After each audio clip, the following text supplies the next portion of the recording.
La chica que humillaron por su cicatriz, enamoró al médico que operaba solo a la perfección. Parte 1.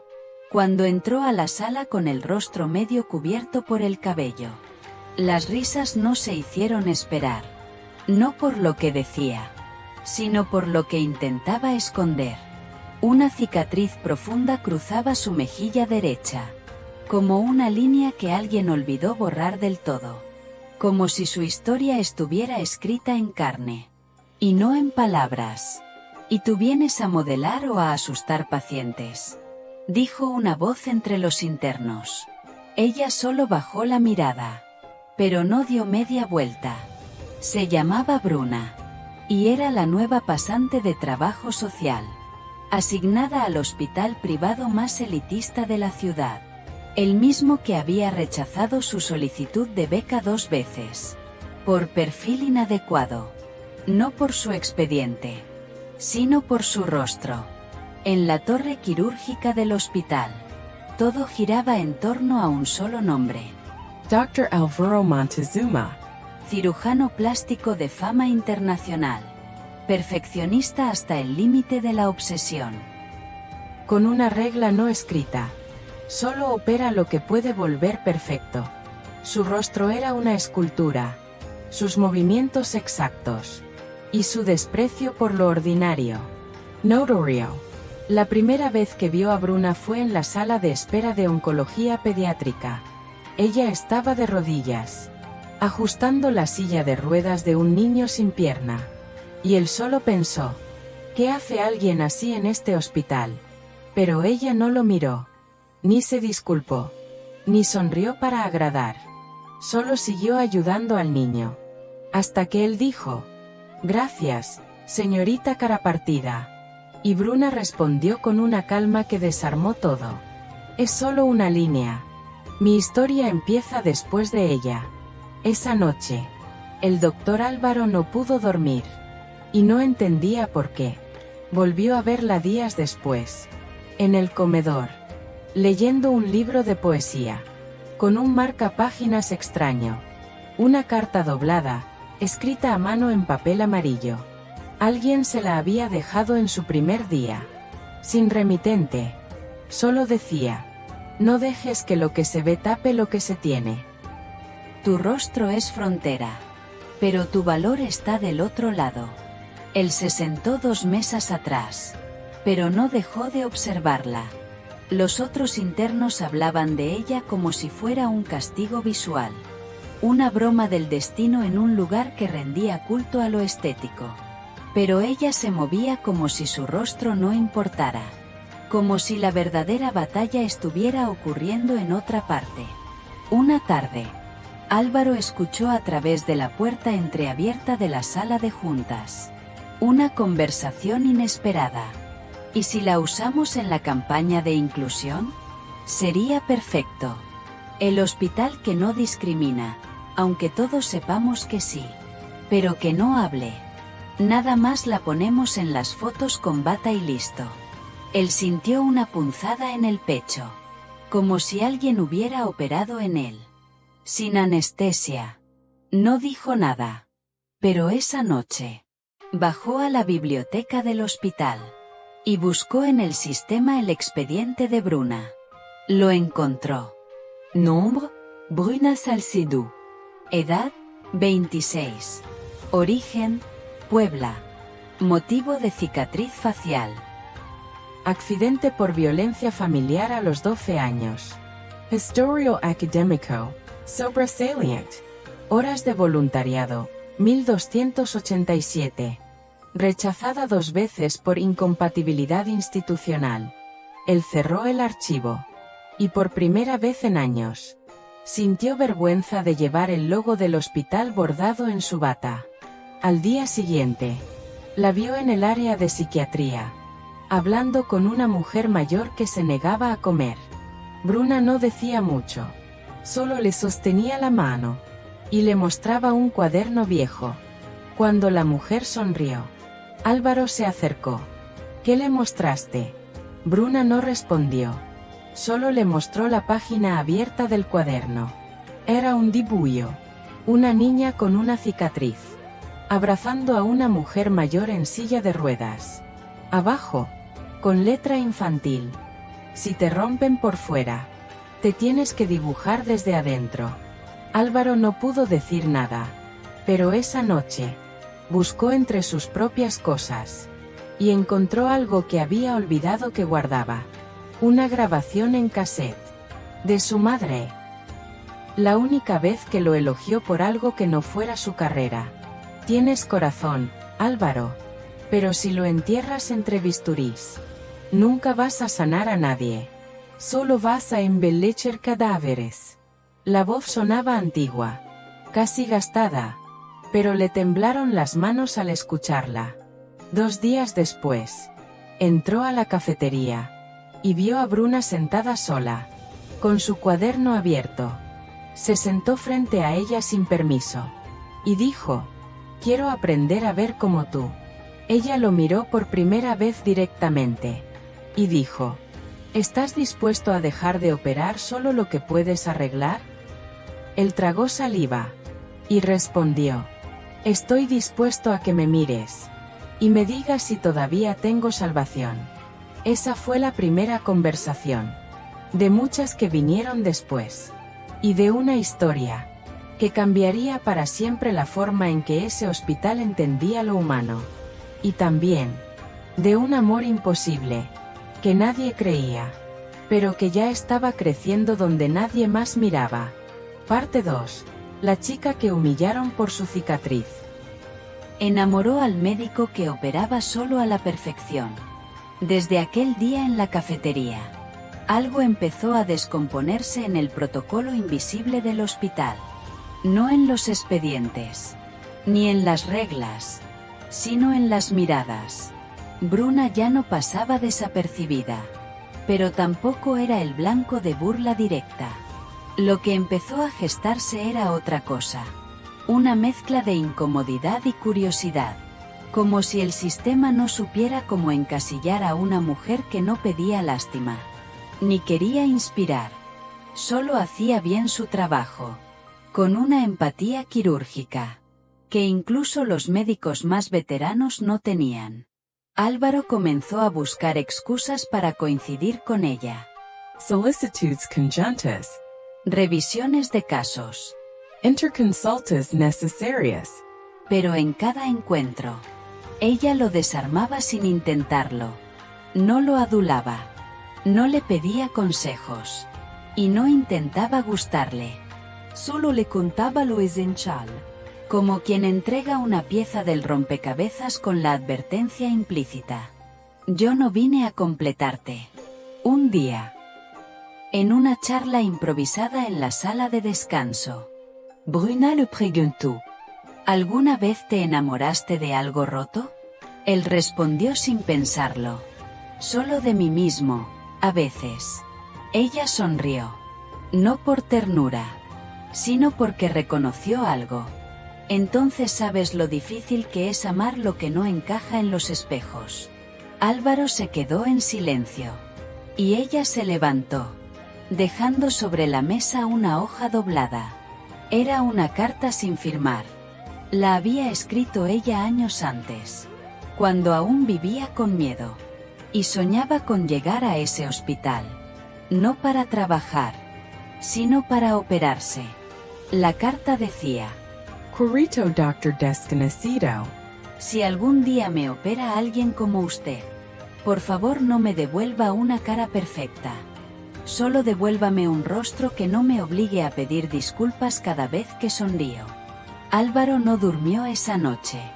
Esa carta lo persiguió, como una llamada perdida que no se borra, como una verdad que se te queda en los guantes quirúrgicos, incluso después de lavarte. A la semana siguiente, en el consejo médico, el nombre de Bruna apareció en la agenda, como propuesta para dar una charla de sensibilización a nuevos internos. Hubo oposición inmediata. ¿Ella? ¿Con qué autoridad? Pero fue Álvaro quien intervino. Con la autoridad de haber sobrevivido donde nosotros jamás nos atreveríamos a mirar. El silencio fue denso, pero la aprobación quedó registrada. El día de la charla. La sala estaba llena. No por respeto, sino por morbo. Bruna subió al estrado sin maquillaje, con su cicatriz visible, y un proyector encendido mostrando una foto de archivo. Una imagen antigua de ella, recién ingresada al hospital como paciente anónima, con la mirada apagada y los labios mordidos. Empezó sin protocolo, sin guión y sin filtros.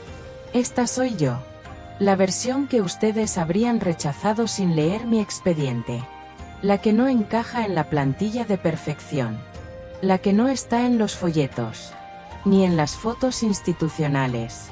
Pero también soy esta otra, dijo, mientras proyectaba una imagen actual, con ella leyendo cuentos en oncología infantil, y un niño abrazándola por el cuello, sin mirar su cicatriz. A mí me humillaron por una línea en el rostro, pero aprendí que los mapas también tienen cicatrices, y sin ellas, nadie encuentra el camino. Al terminar, el aplauso fue largo, pero no unánime. Había quienes no sabían cómo reaccionar, y otros, que sí, como Álvaro, que se puso de pie antes que nadie, con los ojos húmedos, y una certeza que hasta entonces le era ajena. Por primera vez, él no quería reparar, quería acompañar.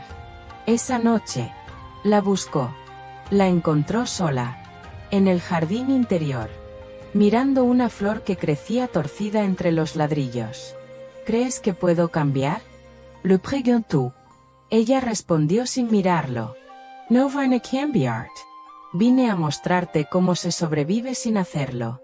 Y en ese momento, él entendió que se había enamorado de algo que no podía moldear, ni corregir, ni predecir, y que eso le daba más miedo que cualquier cirugía abierta. Parte 3. Desde aquel encuentro en el jardín, Álvaro dejó de mirar a Bruna como una excepción, y empezó a verla como una respuesta. No sabía exactamente a qué pregunta, pero su presencia le desarmaba el ego con más precisión que un bisturí. Cambió su forma de caminar por los pasillos. Ya no bajaba la mirada cuando se cruzaban. Ya no corregía a los internos que hablaban de ella. Simplemente los ignoraba. Y eso era peor. Porque cuando un ídolo deja de aplaudir la crueldad, los seguidores se desordenan. Bruna lo notó. Y no dijo nada. Porque ella no necesitaba pruebas de cambio. Ya había aprendido que quien realmente cambia no lo anuncia. El director del hospital, un hombre de apellido largo y sonrisa vacía, llamó a Álvaro a su oficina. Lo recibió con una frase seca. ¿Estás enamorado de la cicatriz? Álvaro no contestó de inmediato. Solo miró la taza de café que le habían servido. La misma que usaban para las reuniones importantes. Como si quisieran disfrazar las amenazas de cordialidad. Estoy enamorado de lo que ustedes nunca quisieron ver. Ella no representa lo que vendemos. Ella representa lo que fingimos defender. No me dé discurso. Y usted no me dé órdenes sobre con quién puedo coincidir en la vida.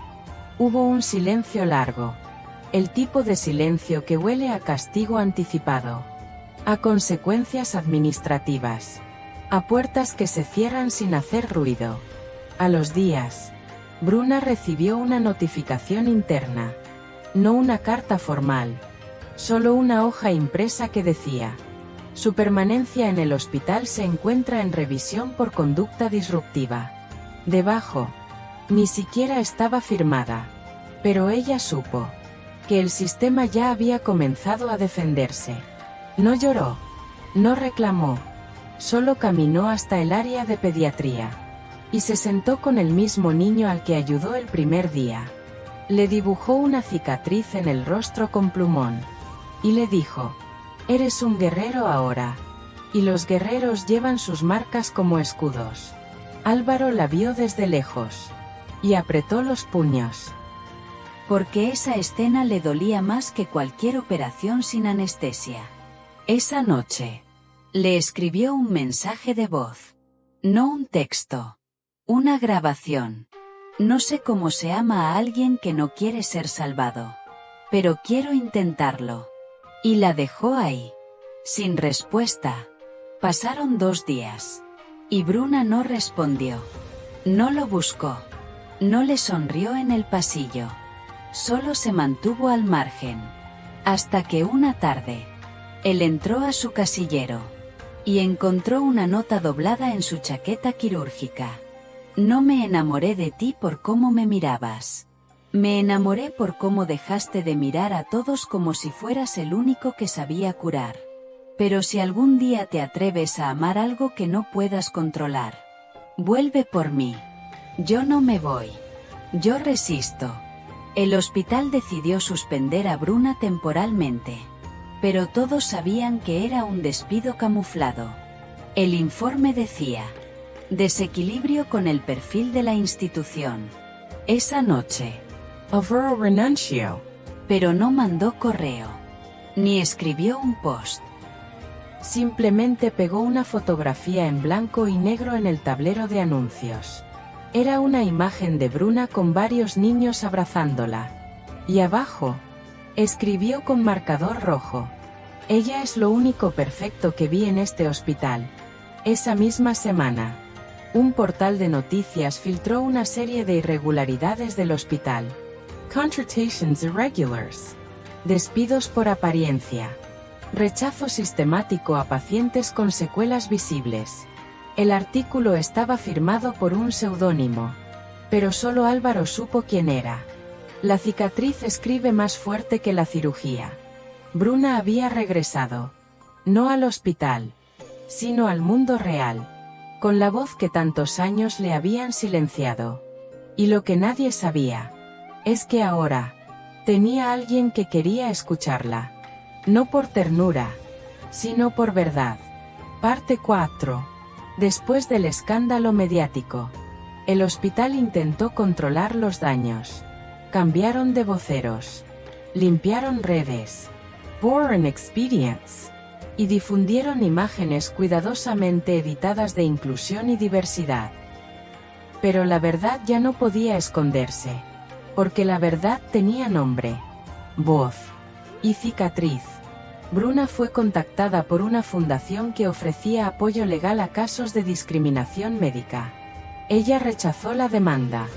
No porque no tuviera pruebas, sino porque quería algo más difícil de conseguir: transformation. Mientras tanto, Álvaro se había mudado a una clínica comunitaria en la periferia.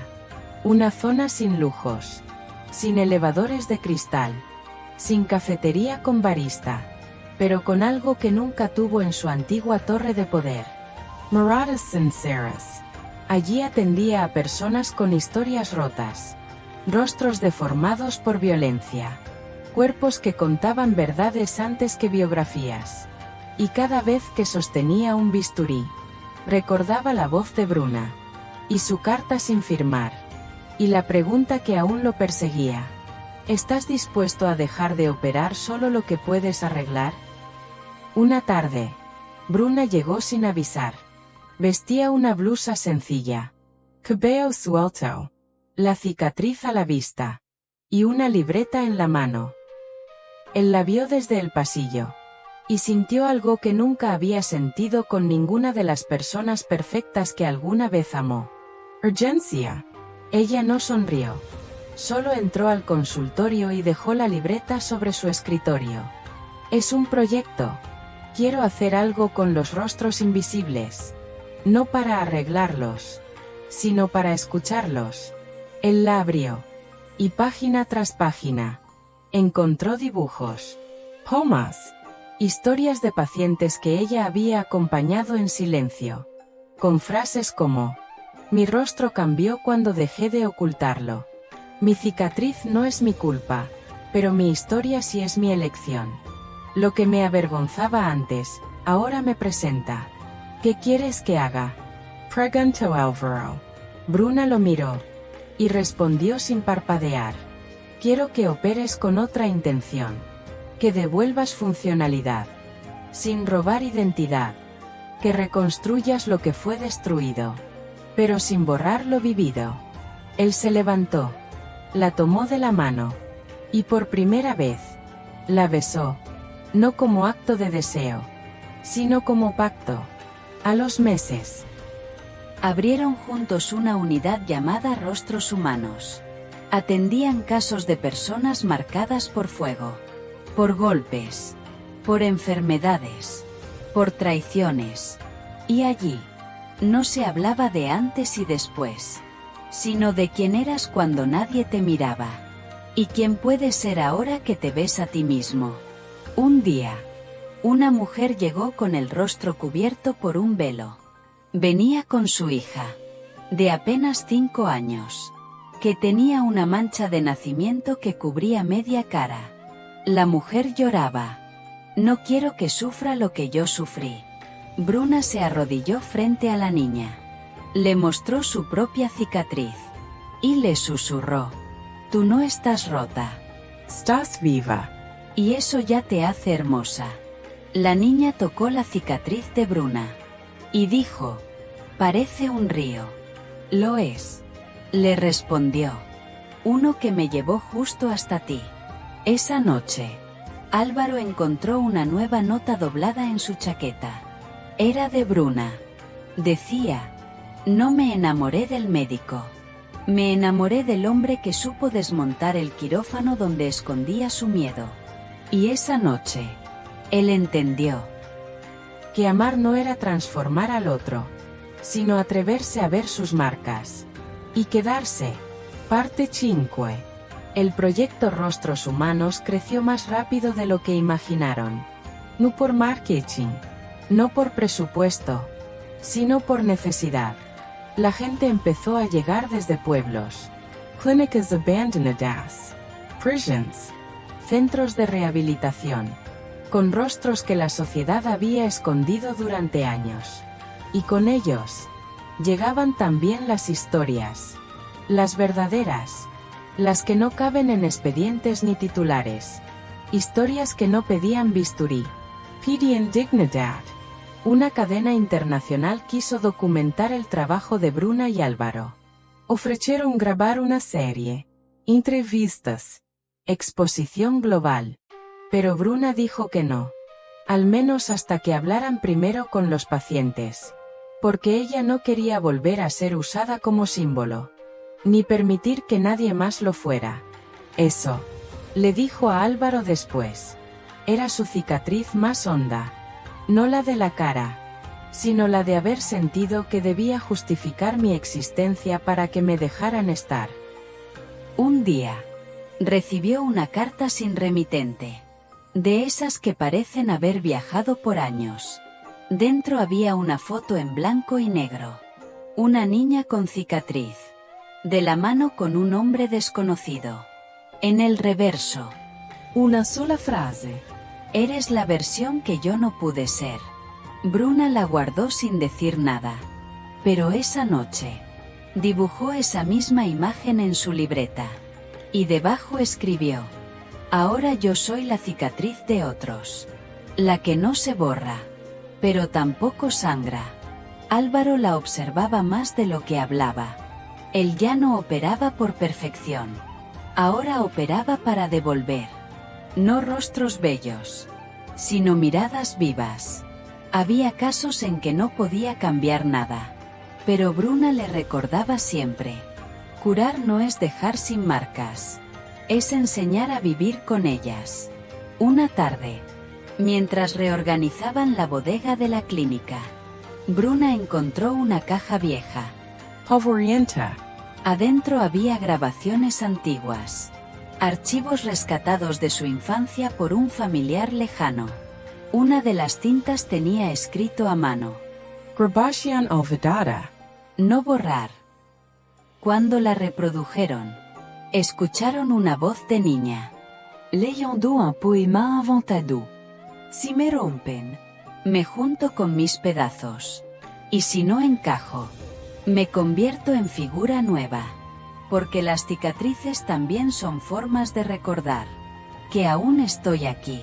Álvaro la abrazó por la espalda y dijo en voz baja: esa niña ya era invencible antes de que yo la conociera. El día que cumplieron 1 año con la clínica, Bruna organizó una reunión con todos los pacientes. Uno a uno, fueron contando lo que significaba haberse visto a sí mismo sin esconderse. Y al final, ella tomó el micrófono.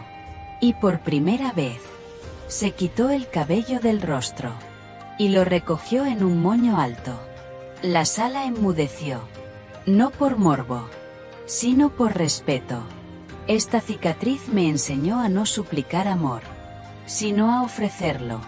Y me enamoré de un hombre que no me miró para cambiarme, sino para aprender a verse él mismo sin máscaras.